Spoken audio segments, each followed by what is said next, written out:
so many proposals. Where do you think it's going to end up, this debate with immigration? Well, I do think the president injected a lot of energy and enthusiasm at the State of the Union. I mean, I was there. You could feel it in the room.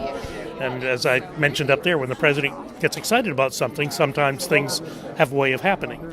But at the same time, there's some pretty big bumps that have to be overcome. And the issue of giving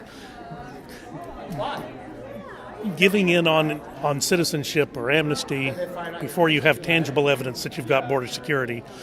Maybe the entire wall doesn't have to be built, but some of it has to be built. Maybe you bring a bulldozer down to the lower Rio Grande Valley and knock down all the Carrizo cane so people can't hide. So that those aerostats that we keep in the air at great cost can actually see the ground rather than just see the top of the canopy. You would have to have some sort of tangible result first. Do you think the Republicans missed an opportunity to get the wall funding in the big budget agreement that was passed for 2 years? There was some, and that some was a start, and journey of 1,000 miles starts with the first step, right? So that first step has been taken, so that's a good thing. And you've advocated for the full audit of the Pentagon for a long time.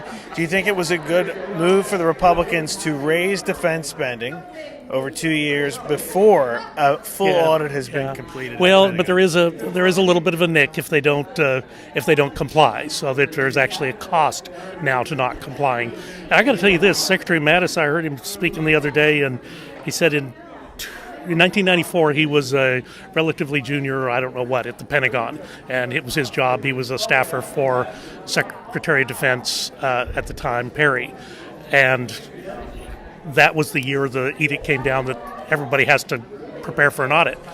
And he said he left the Pentagon in 1994, and then he was surprised when he came back that the damn thing had never been done. So, I think he recognizes, the Secretary recognizes it's important.